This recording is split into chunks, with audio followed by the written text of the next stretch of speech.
Disclaimer: all clips and materials used in this video fall under the principles of fair use. They are used for educational purposes, providing commentary, criticism, news reporting, teaching, and research. Thank you for watching and enjoy the video. Today we delve into the complex and historically rooted fear and submission that black men have exhibited toward white men. For centuries, the power dynamics between these groups have been marked by the dominance of white men, a dominance that continues to manifest in contemporary social structures. This phenomenon is particularly visible in how black men are often compelled to submit to white men in pursuit of employment, sustenance, and opportunities. However, this submission extends beyond economics into the social sphere, where black men at times permit the degradation of both themselves and black women in the presence of white men. Contrary to black men, white men understand that racial supremacy functions through the elevation of themselves and their women, a narcissistic pride that helps reinforce the idea that white standards are superior. By making black men submit to these standards, the white man fosters a belief in his inherent superiority. This dynamic of submission, however, runs deeper than mere surface-level interactions. It allows white men to quietly cultivate relationships with black women, positioning them as valuable contributors to society. An example of this can be seen in Goldman Sachs' $10 billion investment in black women, recognizing their economic potential, while black men, who remain at the margins of society, receive little to no comparable support. Black men, lacking the fighting spirit and resilience historically associated with white men, find themselves submitting not only materially, but also in terms of values and dignity, hoping for leniency from the dominant group. Such a dynamic among black men highlights an erosion of strength and agency that has deep consequences reflected across various social spheres. In the forthcoming analysis, we will review how the black man's submission is continually reinforced within modern society through their rooted fear and submission to white men. Before we begin, remember to like, comment, subscribe, and check the description for more information. Now, let's jump in and examine further. I can't believe I'm saying this, but I am ashamed to be a black man today. The events of the last week, white men have let us know our place in this world. Everything the black woman has been saying about the black man has come to, it's being on display right now about how pathetic and weak we are. This is beyond pathetic. In the last week alone, these are the things that has happened in the last week, right? A black man got killed, an innocent black man got killed. There was DNA evidence he did not commit the crime. They still went ahead to kill him because they knew there's absolutely nothing the 40 million or 20 million black men in America will do, and the 2 billion black men in Africa, they know we are pathetic. There's not a single thing we will do.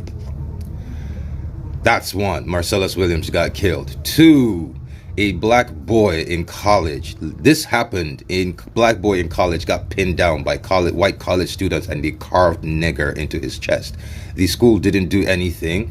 The police have not done anything. The only thing they have done is to expel the students. Black men should have gone there to tear up those boys and their family. Those boys and their family should be underground right now. I've said what the fuck I said. Then let's not forget, New York City mayor just got indicted. First ever city mayor just got indicted. After the me-mawing and tea-towing for the massa had to let this nigga know what his fucking place is. There's a fucking police officer in Houston, a 30-year veteran who just got convicted of felony murder for the same crimes that white police officers get moved departments for. If it's a white man, he would have been moved to another department. When it's a black man, he gets a felony murder conviction. So you house niggers, they keep letting you know what your place is in their system. Like, here's something that made me realize just how fucking pathetic black men are. The UK riots that happened, right? And that's the same thing in America. The UK riots that happened, the moment that riot started, the first thing that every single black British woman should have that should have entered every single black British woman's head is there's a certain location that every single one of us should go. We know black men got that shit on lock. Every single black British woman was supposed to drive to, let's pick Croydon. They were supposed to drive to Croydon, and as soon as they get there, they would have seen gangs of black men surrounding the entire town, defending their homes, defending their women. They would have come, they would have looked in the car, brothers would have looked in the car, hey ladies, are y'all doing good? Yeah. Are you missing anything? Are you missing anyone? No. All right, go on in. The ladies would have driven in knowing that the black men have protected them. Black men didn't set up that system. After the violence was over, till today, black men have not thought about setting up that system so that the next time their women cannot be. Every other group of men have a system except us. Every other group of men. Santa Ana, a white boy wore body armor, and check it out. In Santa Ana, a white boy had body armor with an explosive device, a little bomb, threw it into a courthouse and injured a bunch of people yesterday or 2 days ago. This is coming at the same time that 3 days ago, two white men were arrested for giving bomb instructions for planning a race war for when Trump wins. This is FBI arrested them for giving bomb instructions. Like, we're here talking about 50-50, this, that. These men, white men, are planning to kill every last one of us when Trump wins. There's a saying in America, black people were freed from slavery, but black people were never freed from their enslavers. And the enslavers have gotten so mad that they lost what they lost, and they are starting to come back to do what the fuck they need to do. And what are the rest of us doing? The gay black men are, you niggas ain't shit. The thug black men are saying, don't speak about young Dolph Dead. You don't know, but we.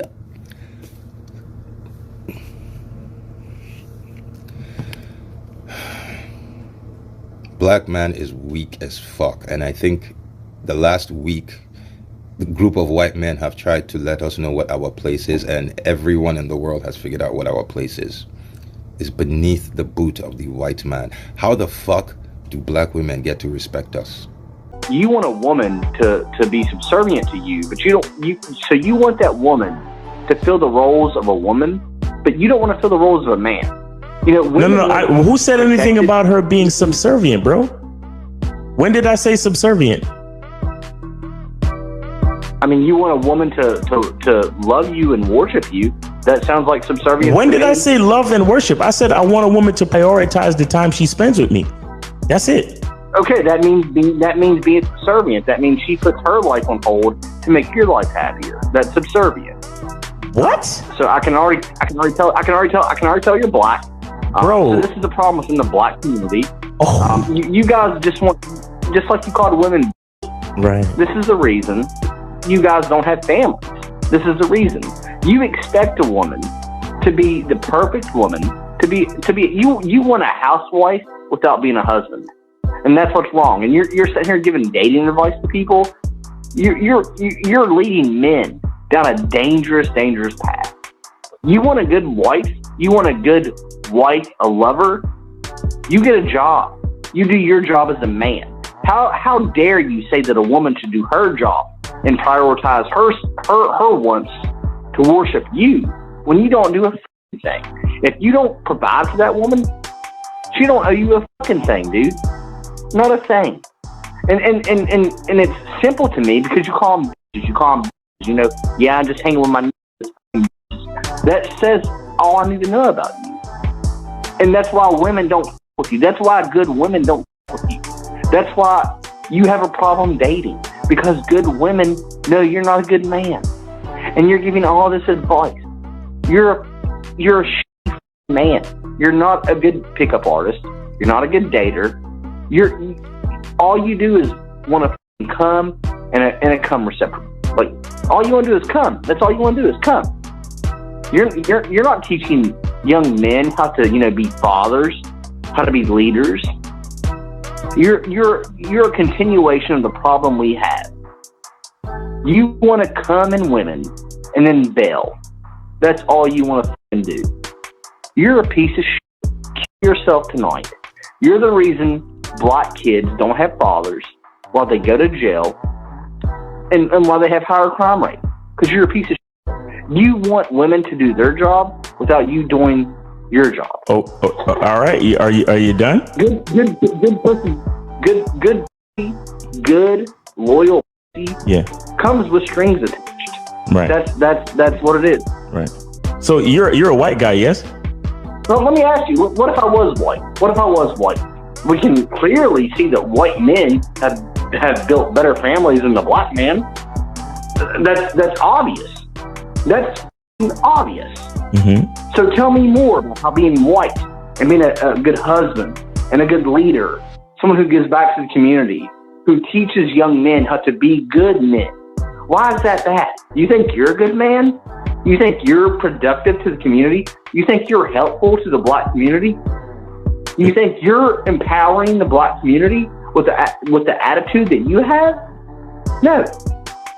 You're a continuation of the same thing you say holds you down, because you won't get a job. You won't get a wife. You won't raise your kids. You're the reason. What I'm telling young men listening to this podcast tonight, look for a good woman. Look for a good woman. Mm-hmm. Oh, can I ask you something real quick? What is your definition of a perfect woman or a good woman? There's no such thing as a perfect woman, just as there's no such thing as a perfect man. So a man has to be. So to be a good leader, a man needs to be monogamous. That's your position. Yeah, well, white cultures practice monogamy. Black culture, practices, polygamy, and we can see whose culture is going better. So yeah, I would say being monogamous is the way to go. That's so true. you tell me why black men, once they get their freedom, they don't stay with their family. Why? I don't know. Maybe we're weak, like you say. So Andrew Schultz and these two black men go on an Andrew Schultz podcast making fun of black women, saying that they're the hardest today because they never shut the fuck up and they always argue. So let me ask you one question, guys. Why is it when it's a white wife with a black husband, it's twice the divorce rate when it's compared to a white marriage, but when it's a black wife with a white man, it's 44% less chance of a divorce? Maybe black women ain't the fucking problem. And maybe you need to turn around and look yourself in the fucking mirror and realize you got mommy issues and you hate black women. Or maybe you just need to go party with P. Diddy because you clearly don't like women. And it just goes to show that the rhetoric is the same everywhere. James and Fuha went on that white man show and allowed him to ask them about us. And you have to ask yourself, why is it so acceptable for people that are non-black to constantly ask black men if they date us and really push negative stereotypes about us? That's just not true, because here you have those two men that are from across the pond that still give into that type of rhetoric about us. You have Latin women that'll come online and will be doing a podcast and will ask a black man, like, why do you prefer? You got to ask yourself why it's okay. And it's okay because they allow it. I'm going to say something, and a lot of people probably won't like it. And but I've always believed for a very long time that I don't think that most black men actually like black women. Like, I really don't. I am a fairer skinned black woman. First of all, I feel like most black men don't like dark skinned black women. I think they prefer fairer-skinned black women, but very specifically, they like fairer-skinned black women that look ambiguous in terms of where they are from. Like, fairer-skinned black woman, but with 4C hair, no, that's too black. Like, most black men, if you ask them and they have the choice, will not date anybody that looks like their dark-skinned black mom, if they have a black mom. And that is what we're seeing the reflection of in podcasts. That's what we're seeing the reflection of in the lack of advocacy for black women. Because when it's time for black women to go hard for black men, we go hard. But when it's time for black men to come hard for us with like healthcare and the way that we're often treated and everything, they don't do it. When they start to earn seriously big money, do they date us? Most of the time, no. when they need to get that leg up and they feel like they want a woman on their arm to get to the next level, do they choose black women? And most of the time, no, they do not. And I'm speaking as someone who has worked for over a decade in the luxury retail space. When a lot of black men start to do well, they feel like they need to have someone different on their arm. Yeah. It sucks. When a lot of black men are struggling and trying to be seen and trying to get their leg up, they will happily use a black woman, have a black woman on their side. But when it's time to eat, when it's time to enjoy, they will dump that black woman and date someone that looks very, very different from them. Now, someone falling in love with someone that is not their culture is cool. That's fine. If that's the reason, if the reason is love, that's fine. But if the reason is self-hatred and the fact that you hate your blackness and the fact that you feel like black women are less than other women, I think we need to talk. They genuinely believe in the convenience that is sacrificing the well-being and the protection of black women for the validation of white men. Mind you, it's even more than validation of white men. This is coming from somebody who has lived in that world. White men have to set up black men to demonize black women so they can know this is a black man that they can trust. Because think about this. If I was a white man and I was a smart white man, I am testing the waters of this black dude, seeing how much he will submit to me by seeing how much he's willing to sacrifice his own people for my validation. Because my validation is completely an illusion. I can be lying about the validation I'm giving him. The support and the love and the respect that comes from within his community and in his people, that is real. Is he, black man, willing to sacrifice what is real to him or what he has not been convinced is real in his own life? Is he willing to give up his reality for the illusions that I sell him? And how weak of a man is that, bro? You're only given access to this validation or to this world of the white man after you've given up everything that you can possibly lean on or could genuinely support you outside of this transaction. So once you've engaged long enough in this transaction, thinking this is a fair trade, you sacrificing your reality for illusions, once you realize how traumatized you are being in this relationship, or abused truly in this relationship, you look outside of the relationship, but there is nobody else there because you've already sacrificed their well-being to be able to engage in this transaction that's already happening. But I'm not trying to get too lost on that point because then I'm going to not have time to speak about how white women also perpetuate this stuff too. So when white women are in relationships with black men, and I'm not saying all of you, but most of you, especially if you don't have these conversations, white women use black women as like a stepping stool into their own womanhood. So whenever white women don't feel fully validated in their womanhood or in their beauty or in their like perfection, which like society attempts to sell us, they go for the jugular and say, hey, you know what? Instead of me saying, I feel bad about myself, honey, black, Negro, can you validate me? You say, let's find out who other women we can tear down because their features don't look like mine, because they don't speak like me, because they don't smell like me, because they don't shower 2 times a week like me. And then let me get my Negroid to tear them down so I don't only have to feel like I'm psychotic and an asshole myself, but he's doing it, so it has to be okay. It has to be right. Right?